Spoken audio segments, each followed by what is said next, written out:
for a change? I am talking to you. Then get ready to explore the quantum possibilities. It's time to transform that outdated paradigm into something universal and new. Time to uncover the truth hidden beneath the veil of lies. A time to think outside the box as we link to a higher consciousness. Welcome to the awakening.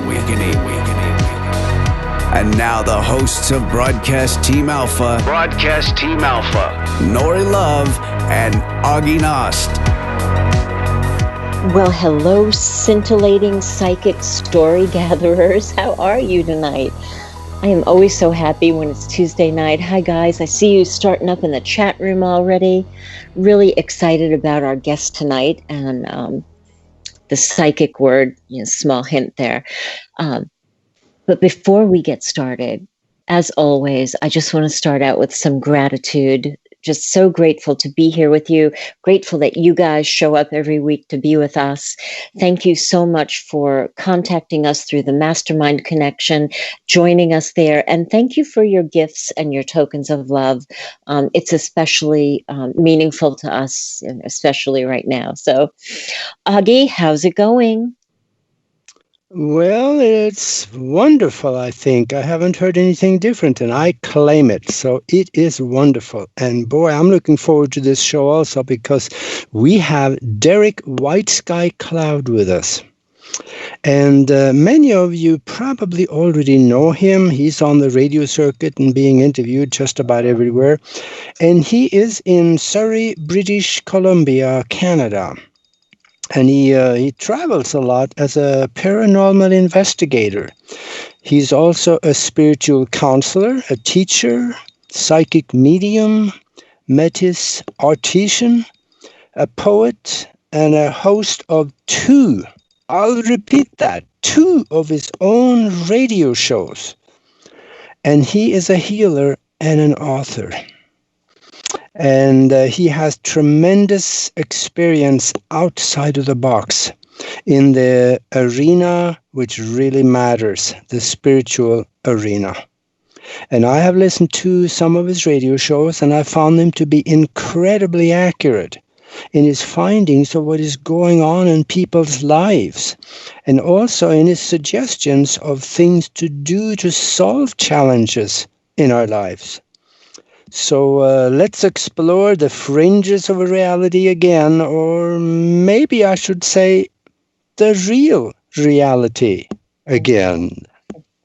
Welcome to the show, Derric. Welcome, Derric. Oh, thank you. Hi. Yeah, this is going to get interesting. How in the world did you end up on this path, Derric? You're a little kind of like us, a little abnormal, I guess. What's the word? Well, actually, part of it actually started when I was 8 years old, when I actually was in my family garden. I was helping my mom and my parents. We lived in a farm, did gardening, and then I saw a light beam cross my path in the garden. And my parents weren't there at the time; they were in the house, and I saw this man approach me that was Christ. And then he came up to me and talked to me, and that's where it started from there. And I didn't. I'm not a kid that goes to church. Never did go to church ever in my life at the time. But later on through the years, again when I turned 16, he came to see me again in the garden. And then he asked me, he said to me, so I don't have to stay here any longer, that's my time to leave, and I don't have to be here. I've already done my journey. And at the time, I got really excited. And in one way, I was sad, going no, I don't want to leave, because I just finished watching Walter Cronkite on TV and talking about the future and space age. We're going to have floating cars by the year 2000. And this is back in the early 1970s. I'm going thinking that's going to be exciting times. And so now the year has passed, 2020, and we still don't have floating cars. Yeah. Walter Cronkite's gone, but that's pretty well it. But it started in a way that I had so many near-death experiences. When I turned 18, I rolled my truck, and I wasn't supposed to survive that, but that's where I had my awakening, because when I went down the tunnel, and then they brought me back, and they said, we'll be calling upon you. So I didn't know when or where. I just lived my life as a kid growing up until I reached a certain part of my life, and my learnings and my teachings from my family and my elders, and then later on time, they said it's time. And it was back in the early 90s, they said it's time to learn to do what we need you to do. And I became a medium. So I always had that gift. My mom's had the gift since she was young. And so was my grandmother, my mom's mom. So, but we never called ourselves psychics, because that word never came about, because it never existed. We were called gifted, or you're gifted, or you're a seer, but never, my mother had her first teacup reading before I was even born. But this woman actually told my mom during her teacup reading that she said that she was going to marry this particular man. And my mom says, no, I'm going to marry this guy here that she's with. And she goes, no, you're not going to marry him. You'll be marrying another man. And she even indicated in depth of what my father would look like. And that I would have a son first, or she would have a son first. And then I would be very special for the future for helping many people. And she didn't know. She thought, okay, well, anybody can do that. Until after I was born, then I start seeing spirits through all my years. But to me, it was normal, because when I told my mom later that I kept on seeing ghosts in our house. Now, I lived in Manitoba, because Manitoba is one of the most haunted provinces in Canada. And because of its settlements that started back in the 1600s, so it's one of the oldest regions of settlements in the middle part of Canada, upper part of Canada. And then I was telling Mom I saw two ghosts, or two people that were invisible, but they looked like people, a woman and a man. And when I found out they were the recent homeowners that once owned that land and that house. So they became my guardians. They were watchers for me. So if my mom had to get the babysitter, and the babysitter wasn't there all the time, she'd ask them if they can babysit me and keep me in the house until the babysitter showed up. Back in those years, back in the 1960s, nobody locked their doors. Nobody locked their doors. Our house was open to everybody. Nobody broke in, and just to rob me, it was normal. We respected each other. So that's where it all began. And so it's kind of funny, you had your babysitters where you actually were ghosts. That is interesting. So you said in recounting your story, you said that you became a medium. Did you have some kind of family training, or how did that come about? No one taught me. No one taught me. I see. That's the thing. The thing is, back in the early 70s, there was no teachers. My mom, I told my mom I could see spirits, I could see them, talk to them, and she said, she was a lot like me, but she never used it as a profession. And my mother would say to me, keep it to yourself. If you need help, come talk to me. My dad, he wouldn't hear of it. He was like, and my son's going through that stage. And no. So anyways, it come to the point where later on in time where I was seeking out people, but I not really looking for a guru. I wasn't looking for a teacher, because I thought, okay, when that time comes, it comes. But I was actually working as a carpenter by trade. And then later on through the years, back in the early 90s, Spirit came to me and said to me, now it's time. And I went, no, I'm not going to do it, because I've already got a job. I've already earning a great income. I'm not going to stop being a carpenter. And then next thing I know, I had an accident. And I buggered up my back so badly I couldn't walk, to the point that I was on a cane, from a cane to a wheelchair, and from a wheelchair I was actually paralyzed in my lower spine in my bed, and I couldn't get out of bed for over a month, and they were going to do back surgery on me, and I was determined not to become a medium, and I was still determined to stay, and Spirit still kept me paralyzed in bed, I guess what they said. And then I said, okay, I give in. I broke down. I said, okay, I'll help you guys. Just get me out of here.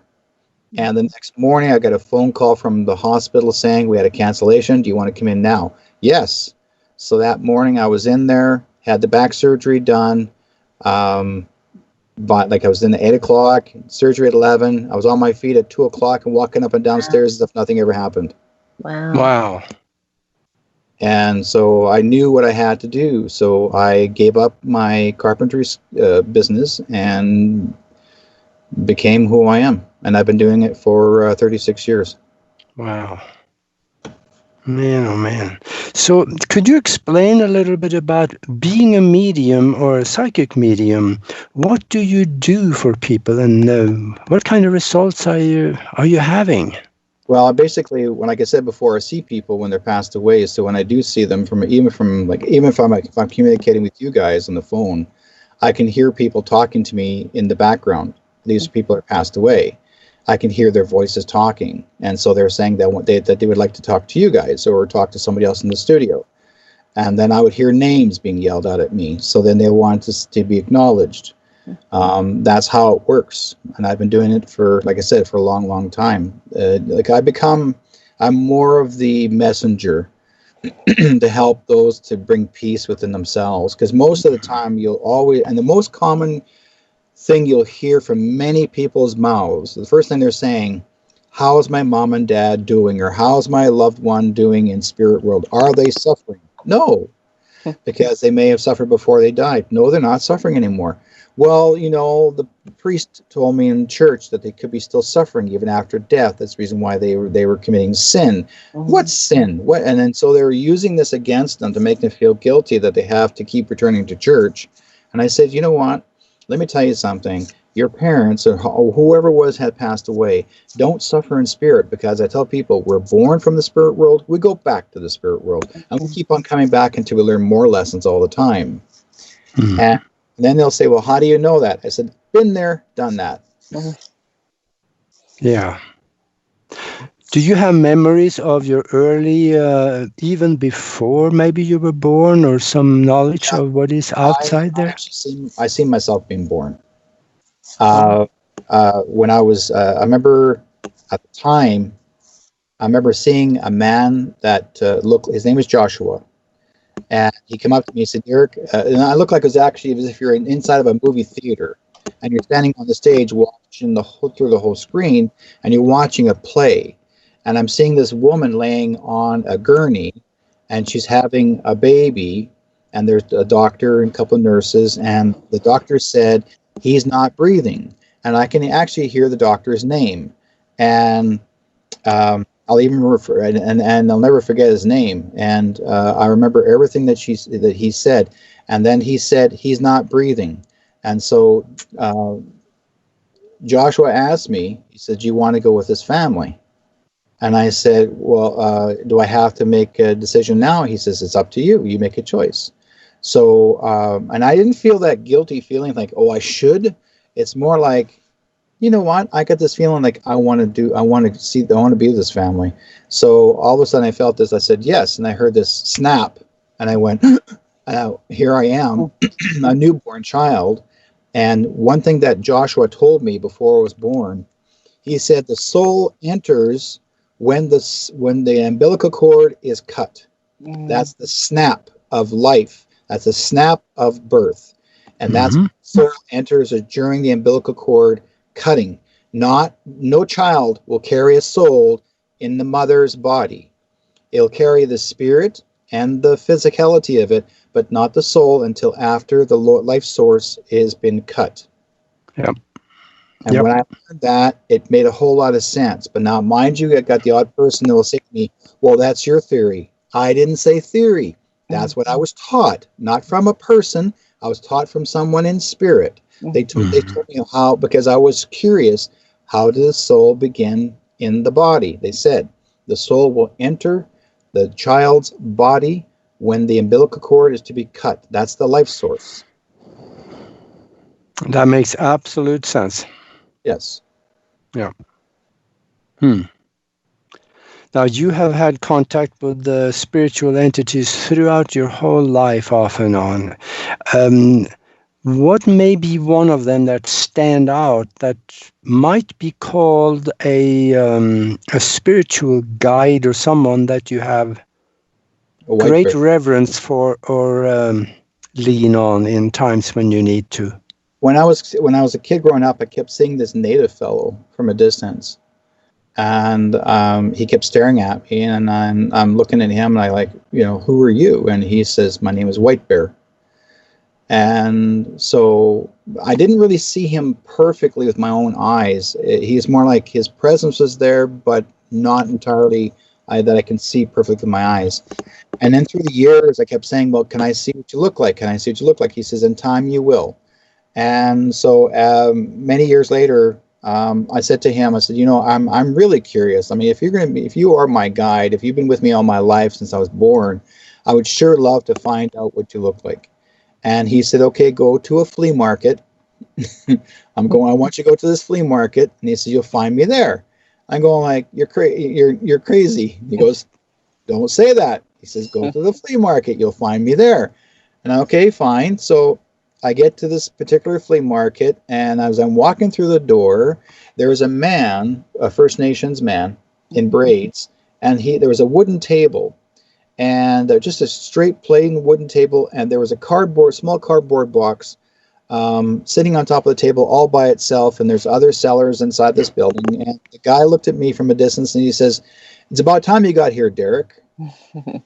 And I said, "How do you know me?" And he says, "We all know who you are."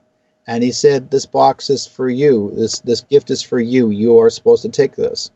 And when I opened it up, and inside the box was a black bear robe. It was actually something you wear over your shoulders when you do ceremony. Wow. And I said to him, I said, "Well, thank you, but how do I use this?" He says, "You will be shown." And he said, "Is there something for me?" And I gave him tobacco. So as a gift, and then I turned away from him for a moment. I looked at my wife and I said, "What do you think?" And I turned back and he was gone. And then I said to the guy that was next to his table, I said, "Where is that man that was just standing here? He just gave me this bear hide." And he said, "What guy?" I said, "The guy that's been here all day. He looks like he's been here all day." He says, "Nobody to sell in there. This table's been empty all day." Wow. And then as I turned to the right, and I'm seeing another table set up, and there's a guy that was selling a whole bunch of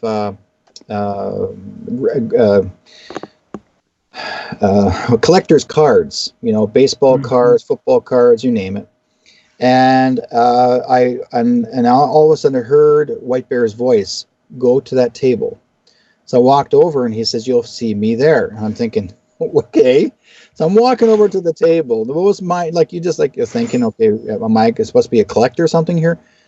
What there was actually a box all by itself, and it was actually a collection cards of famous Native American chiefs. Wow. Oh. But on top of that box was one of the cards sitting on top of the box. And actually it said on there a picture of an elderly man, and his name was White Bear, or Satanta, a Lakota chief. Wow. of the Lakota people. And I thought, "Is that you?" in my head. And he goes, "That's me." Aww. I'm thinking, wow, Yeah. this is so cool. So I wasn't going to buy the whole box. I'm not going to pay $50 for a whole box of Chiefs just for his photo. And he says, "Don't buy the box." He said, "Go to a library. You'll find pictures of me there." Wow. So this is before the internet. So my wife and I went to the library. We got some photographs of him that we were able to find. And I brought them home. And then I was able to start communicating with him by looking at his picture. And I heard his story about his life and the way he was. And he said to me, I said, "Well, how come you are always following me around? Why is it so important that you become my guide?" He says, "You were my elder when I was a child." Wow. So it made sense because myself, I'm actually, when Augie was saying Métis, I am Métis, means half breed or half blood. I'm actually half Native American, half European. So we're called Métis, means mixed blood, mixed Native American blood. So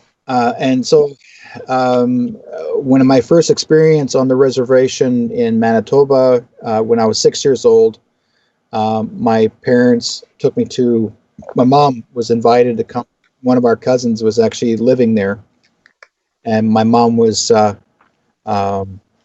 invited to come down, bring me, and we had a small secret powwow, because back in those years it was illegal to have powwows. Wow. We had a small secret powwow, and I was standing by one of the really large teepee, and a whole bunch of elders came up to my mother and said, your son is going to be helping our people when he gets older. So that's where it all started. That's fascinating. I mean, this goes so far back. Yeah. Yeah, and you're doing that now, though. You're helping your people now. All the time. Yeah. I'm actually, I work in the community. I travel on many reservations. I work with the Cree, Iroquois. I've done many programs in residential schools. I'm actually one of the young men that actually was a residential school survivor, but I wasn't in residential school for that long because my father felt that I didn't deserve to have to be there, that they wanted to make a new life. So from Manitoba to Alberta, the next province in Alberta was more open to go to any school. But Manitoba, if you have any sort of Native American blood, they would actually put you in residential school. Why? That because you got the Native American blood. Really? It was illegal for a Native American person to go to a regular school.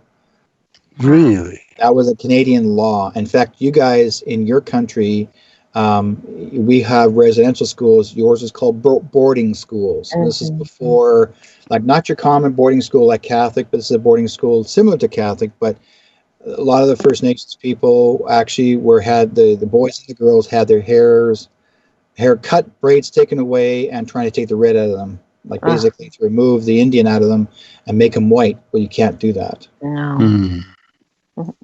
So, what is the nature of your work now regarding your gifts and how you're helping your people? How does that take shape for you? I mean, I noticed that you spiritually counsel people. I saw that on. Well, that's basically what I do for my life in the beginning. I'm a psychic medium, and I go to a lot of events. I'm also been abductee or communicating with UFOs, extraterrestrials, and I've been on the spaceship. I've been on their planet, not in my dreams, but physically taken there and brought back here through the years. Very cool. Since I was a kid. Oh, we want to hear about that. Yeah. Yeah. Very cool. Was it a particular star system, or they were called the Anunnaki? The Anunnaki. I thought I saw that. Mm-hmm. Yeah, they're called the Anunnaki. These guys stand about 8 to 10 feet tall. Wow, this is fascinating. Yeah. I've been in communication with them since 1965. Wow.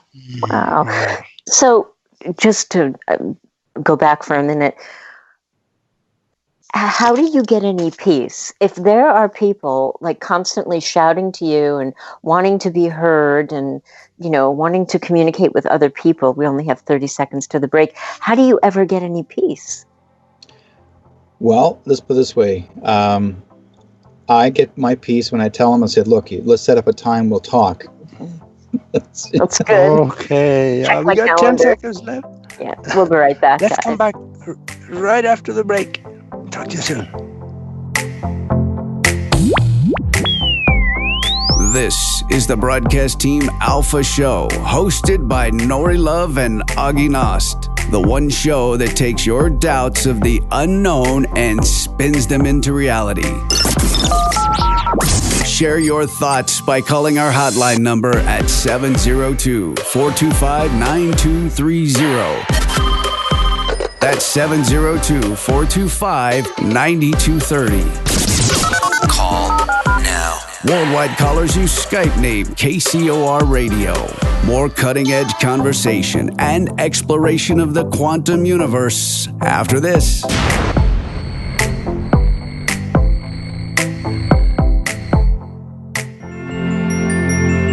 I'd like to say to all the souls who have been on this show with us and contributing to the essence, to this transformation, and also to those who have had sessions with us and who have contributed catalytically to a manifestation of a new conscious world, of the fellowship back to one soul.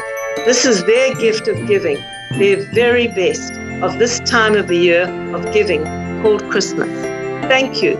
Your effort is priceless. And to Tina and KCOR Radio and their staff for your valued input. And I'd like to say thank you from Shamila, Clem, Asha, Sandra, and myself. Great. It's great. I think it's great. The all-new KCOR Digital Radio Network. Great. Make a note of it. It's great. If you love them enough to barely sleep, then surely you'll check nhtsa.gov/the right seat to make sure they're in the right car seat. Brought to you by the National Highway Traffic Safety Administration and the Ad Council. If ever a breed was affectionate to a fault, it's the Golden Retriever. They're people dogs, pure and simple. And the Golden Retriever Rescue of Southern Nevada needs your help. If you would like to volunteer, foster, adopt, or donate, go to the Golden Retriever Rescue of Southern Nevada's website at grrsn.org. That's grrsn.org. Or call 598-GOLD. That's 598-GOLD. 'Twas the night before Christmas, and all through the house, not a creature was stirring. Why? Anyone? Because they were huddled around the fire, listening to the KCOR Digital Radio Network, home for the holiday special. Brilliant! Starting at 9 p.m. Pacific, Christmas Eve, it's commercial-free holiday music. Yes, this Christmas music. It's joyful and triumphant. Our gift to you from the KCOR Digital Radio Network.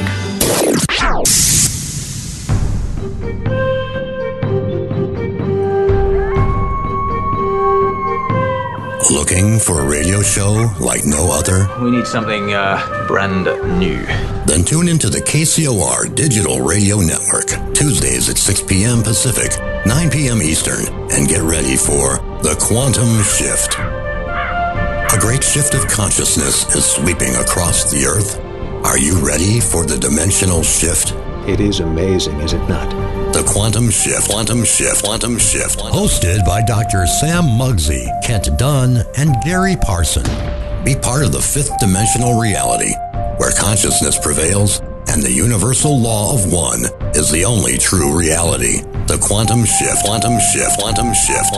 Live Tuesdays, 6 p.m. Pacific, 9 p.m. Eastern.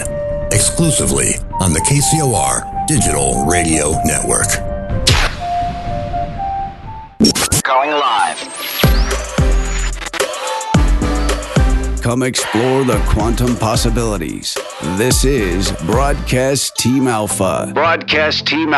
To be on the show live, call 702-425-9230. That's 702-425-9230.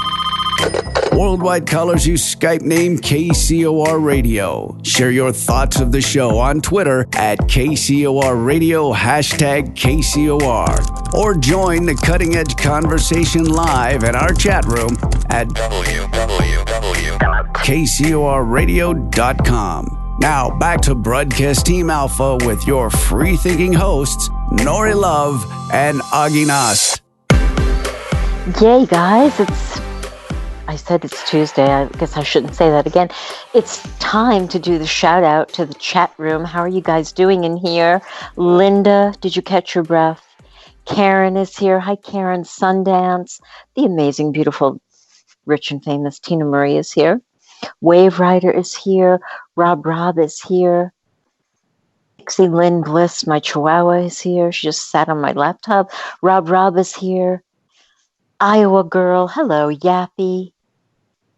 Parked Cake. Hi, Park. Naj is here. Karen. I said Sundance. So good to see you guys. So I'm having a hard time scrolling up tonight on my laptop. So, and I have a feeling you guys would really rather hear more about Derric's trip.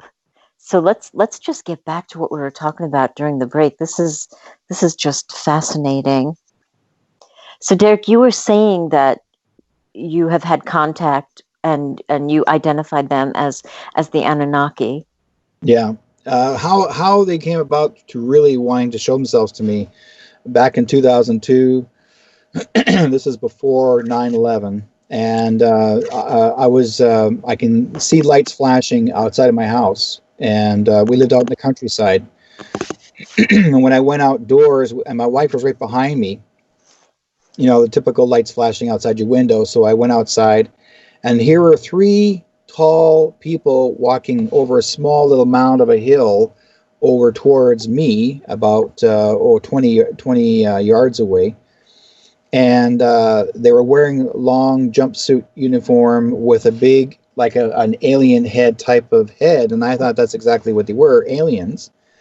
And then when I got closer to them, and I wasn't afraid, something just had said to me in my mind, like, don't worry, these are nice people. So I walked up to them and I said hello, and they said hello back. And one of the guys said, hello, Derric, how are you? Haven't seen you in a long time. How are you doing? And I said, good. Do I know you? He says, don't you remember me? And I said, no. It's like, how can I remember you when you got a helmet? Well, you got your head on. And he goes like, no, just a minute. And he actually reached in, and I can hear this it looked like it sounded like a whooshing of air. And he lifted the head or helmet off his body, and here is a long-haired, blue-eyed man wearing a beard, standing 9 feet tall, looking down at me like, long time no see. We haven't seen each other since you were young. And he looked at me. He said, don't you remember me? I'm CL. And I said, oh, you look familiar, you sound familiar, but I'm forgetting about you. And he says, I know. That's why we came to see you again, to see how you're doing. And I said, well, I'm doing fine. And he said, well, we came down here for an adventure with you, and we want to find out if you want to come with us for a ride on the ship. You asked about it for so many years about going for a ride, and the people that I was with at the time would not allow it. Now I have full control of it, and I'm the leader of the ship, and I'm asking if you want to come along for a ride. I said, you're going to keep me with you, or are you going to return me back? And he said, no, we'll bring it back home. So I looked back at my wife and said, you want to come along? And she says, no, you go have fun. No, I'll meet you at the house. You go have fun. And she wasn't chicken. Go ahead. Yeah. No, she wasn't scared. She just knew, you go have fun. Because my wife was one of them in a past life. She was an Anunnaki. So she knew, because her consciousness got suddenly woken up, and she knew who she was once. And my wife said to me many years earlier, she said that when we did a past life regression on her, she lived for 6 different lifetimes at 1,000 years apart. And she was Anunnaki. She stood 9 feet tall. Wow. And she actually lived on the flat top pyramids in Mesopotamia. And that was her job. Her job was to welcome the sun. So she knew, and they knew her. So she took this body form in this life and to be with me. But at the same time, they knew her. Wow. So that's why she said, you go ahead and have fun. And so they took me on the ship. I can describe it, what it looked like inside, and the lab that they were in, and everything I'd seen that Donald Trump has been promoting, a lot of alternative healing, which the Arcturians, the Syrians, and the Palladians have been using as far as healing ships and healing beds are concerned. Those are exactly the same ones I saw on the ship when I was on there. But there's one particular one that I was so enthused about when I saw it. Looked like a silver stainless steel vat. It looked like a giant vat. It looked about, it's a good 10 feet diameter, and it was about 3 feet high, and there was 3 people inside of it, and looked like mud in a way, or in ways like mud and chocolate, whatever, but they're inside, their heads are leaning back on this cushion on the back of their necks, and they're laying there just, like relaxing, I guess. I asked them what that's for, and they said that's basically these 3 people had cancer, or have cancer, and they're removing the cancer they're absorbing the cancer out of the body because they had skin cancer and bone cancer. And so what was in that solution, whatever was they were in, was absorbing it out and pulling it out. And the doctor I came up to, who was there, because he was wearing sort of like a white uniform, and he had this little, it looked like our cell phone now, but that was his machine that he used, and not even a clipboard, just a machine. And he was going over them. Then he walked up to me, and he started, like examining me with the same similar like cell phone. And I looked at him and I went, Deepak Chopra? And he goes, oh, not again. He says, look, he's my doppelganger. So there's the scientist looks like Deepak Chopra, but he's actually the original, and they replicated Deepak Chopra to look like him. Oh, really? That's why Deepak Chopra is so smart and intelligent, because he's got a part of his DNA.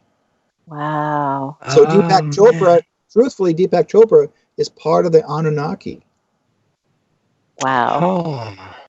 Yeah, he's got part of his DNA with him. So apparently, according to these guys, I am part of them too. I'm actually one of their people that was part of that planetary system, and they brought me to the planet. It's called TM, and I was on the planet. And I remember them bringing me down. I mean, they actually, I was beamed down, so to speak, like Star Trek. Everything you see on TV series, Star Trek, Star Wars, it's all from. These are all these inspirational ideas were transferred from thought to thought, from the Anunnaki, from the Arcturians, from the Pleiadians, and they passed them on to, say, Gene Roddenberry. When they talked about cloaking ships, well, these ships are cloaking. Yeah. They were cloaking. That's where all these ideas came from. Computers, that's where it all came from. It's all from them, and they were teaching us as we gradually go along. But there's the bad guys that want to try and control the world as well. Yeah. And there are other aliens that are also trying to control the world as well. So there's always an alien war between the Anunnaki, the Syrians, Arcturians, and the Pleiadians. And the Pleiadians were the ones that actually prevented the Anunnaki from eliminating our life source, because basically there was two brothers that didn't get along, and one brother that actually helped create us on this planet was going to eliminate our people completely and wipe it out and start from scratch. And the Pleiadians stepped in and said, no, you're not. You started something, you have to leave it. And they had full priority because Pleiadians were above them. So they said, you cannot break the universal law. And so they kept us here to learn lessons. Oh, that's good. Yeah, I'm glad that Enlil won on that argument. Yeah. So Yappy has a question from the chat room, Augie. Yappy asks, do you know Michael Lee Hill? He's Anunnaki also. I don't know him personally. I never met him. Okay. If I did, one day I probably will. I mean, there are so many people out there. I mean, I've actually seen two Anunnaki in Egypt. They were a friend of mine took photographs of them crossing the street in Egypt, and no one even paid attention to them when they're crossing the street, and these guys are 9 feet tall, and I got photographs of them. Yeah, I've seen the picture. Yeah, and let's see, who else is there? There's the Anunnaki. They're all around here, and there are many other extraterrestrials living on this planet, and we have been for the longest time. Last year when I did my UFO conference up in Nevada, I was in Laughlin, Nevada. They had the UFO mega conference, and they asked me if I can do a presentation regarding the Anunnaki and my journey with them, so I did that. And it was, I wasn't sure if worthwhile telling the story, but Bob Brown, who was running the whole thing, had said, no, you get Derric, like he told the rest of the guys, you get Derric down here. He needs to be here.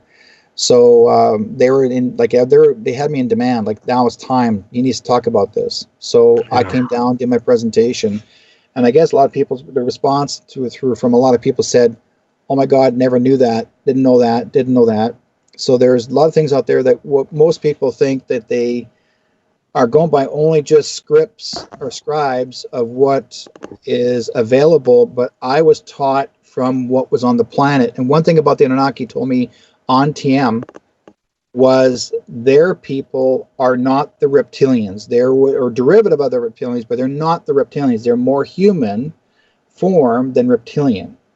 Okay. So they are the ones that stepped away, the new source. But the reason why they call their planet TM is because there was a great war between two groups of people that are Anunnaki, and they're fighting amongst each other, and I guess the destruction, they lost part of their planet, but it survived. there's no water on this planet. It looks like when I actually went out to their lake, it looked like mercury. And they said to me, "You want to go for a swim?" Like, on Mercury? Not really. They said you'll never sink, and I said, "Will it hurt me?" No, just jump in. I jumped in. I never sank, but you can't see in there when you're in there, right? It just kept bringing me back to the shore, like I could not sink in it. So, but that it was important, that particular silver mercury, like mercury, it looked like, and it's a life source, part of the life source of the planet. It's all part of the energy to keep them going. Wow. Mm-hmm. And it was silver. Actually, they showed me the museum, and then I had 2 implants put into me while I was on the planet. Mm-hmm. So they took you back to their world also. Yes. Oh yeah, and not many people could do that, but I was only able to stay there for a certain length of time because I had to drink a certain kind of drink. It tastes like a very bitter tea, but what the tea did is it forced me to throw up my old implants. Apparently, I had these implants in me. It was in my gut, so to speak, and it came out, looked like little strings, what was left of it, and I didn't know it was implants first. I thought, well, like, what the hell is this doing in my throat? Yeah. And I was trying to get it up, but they weren't around at the time in the room when I was drinking the tea, and I found a small little pail, and I threw it in there, and then this woman walks in, and goes, "Hi, Derric, how are you doing? Long time no see. I haven't seen you in a long time. Oh, I need to give you a big hug." And then she looked at my hand, and she said, "Oh my God, can I look at your hand?" And I said, "Look." She looked at my hand. She goes, "You don't have a life. What did you do to your implants?" And I said, "What do you mean, what did I do my implants? What implant are you talking about?" She goes, "We gave you a tea. What'd you do with it?" I said, "I put it in that pail over there." And she said, "Oh, okay." So she picked up the pail, handed it to the guys. They took it away. And then she says, "You need to come with me and you need to get new implants put in." So they put one in behind my thigh, my left side of my thigh, and they put another one in my nasal passage. And it looked like a little tiny little hook, like a tiny little embryo, and it had silver coating on it. And then they put it in through my nasal passage, and it actually is based into my bone of the cartilage. And when I got home after and I had a shower, I actually sneezed real hard, and out came the silver coating, and it mixed in with the water in the shower. Wow. Yeah. Wow. How do they select where they're going to put your implants? Well, they asked me where I wanted to put it, and I said, I don't care, whatever doesn't hurt.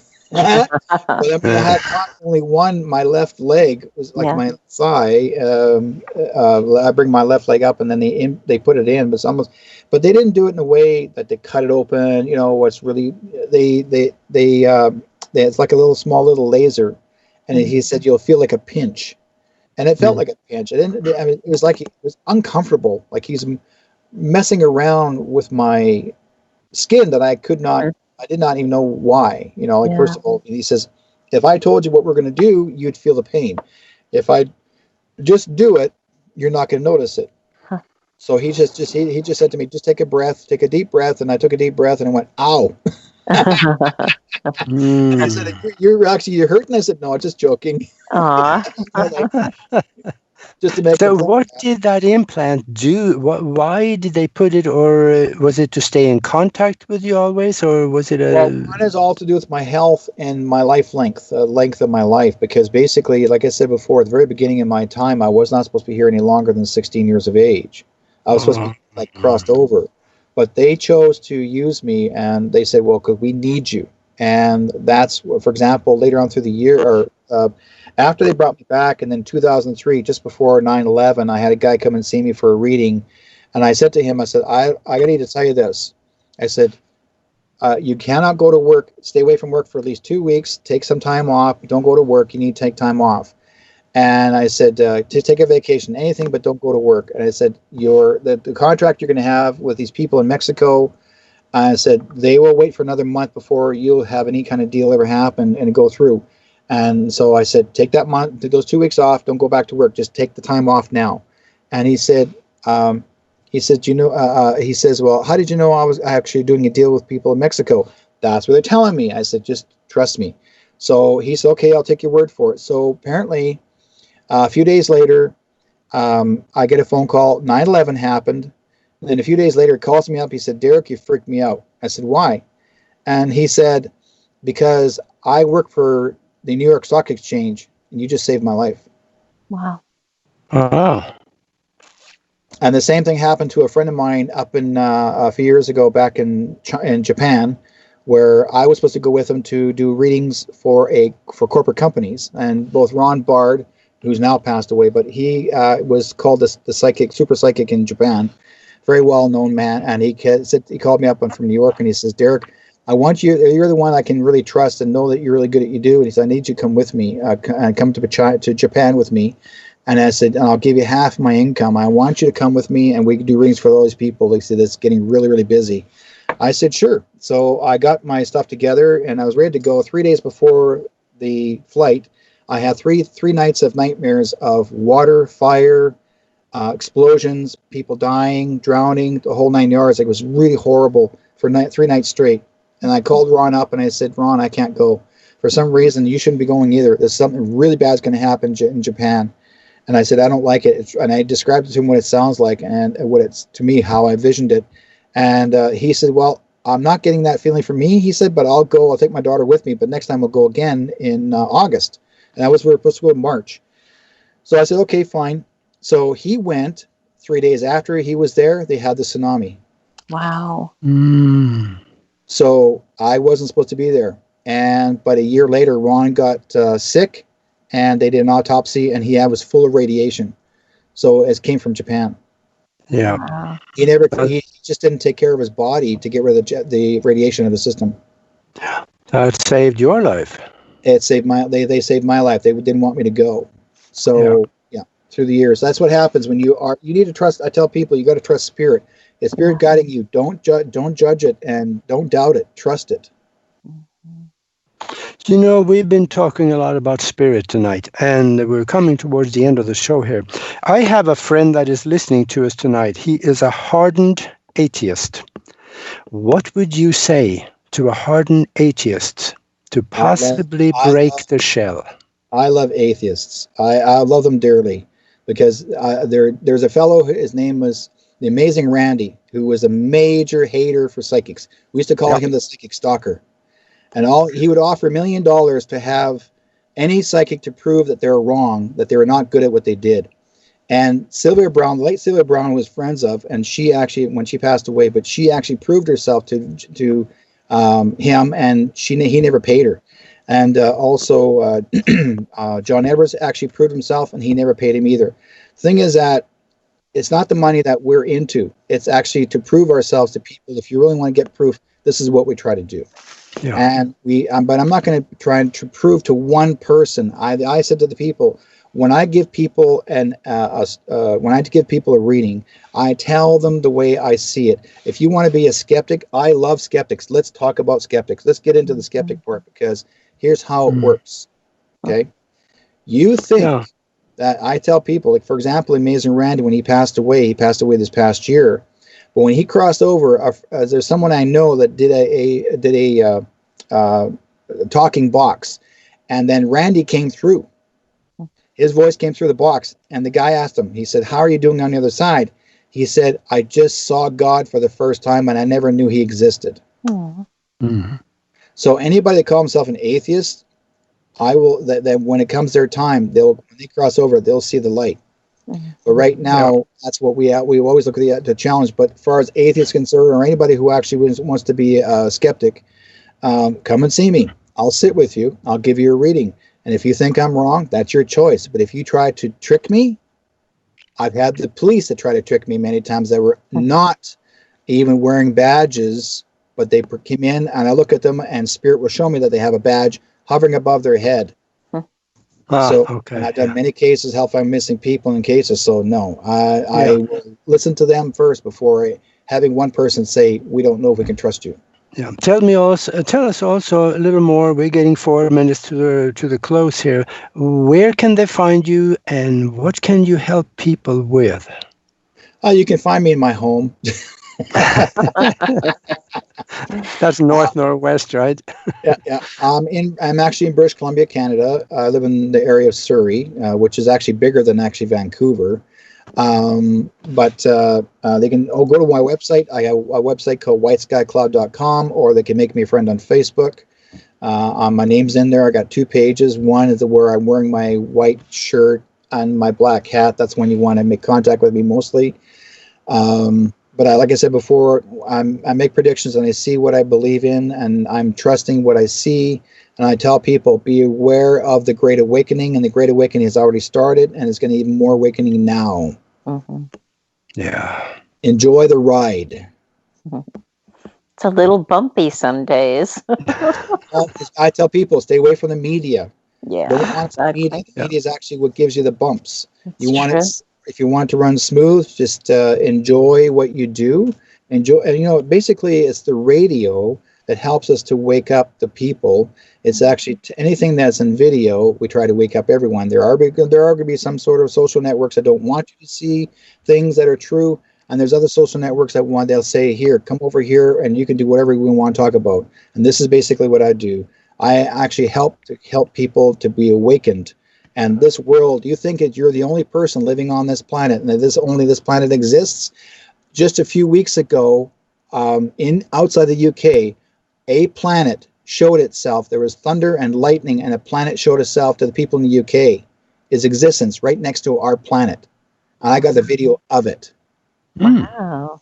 Okay, it showed itself from another dimension because it's part of that dimension. It will be connected to our planet. I got to tell people, be ready for the awakening, because you think you know everything. You're just getting started. Just wait and see. Yeah. Yeah. And for you listeners out there, I have been to his website at whitesky-cloud.com. You got to go see it, because there is something there for you. And you have to go find out, because I tell you, this man I have a lot of respect for. And gosh, we're down to the end. So, well, Nori, this was a nice ride. Great, Let's do it again next week. You've been listening to Broadcast Team Alpha. Broadcast Team Alpha. Hosted by Nori Love and Augie Nost. Every Tuesday night at 5 p.m. Pacific, 8 p.m. Eastern, exclusively on the KCOR Digital Radio Network. The balance of power is shifting to a new paradigm. Will you be ready?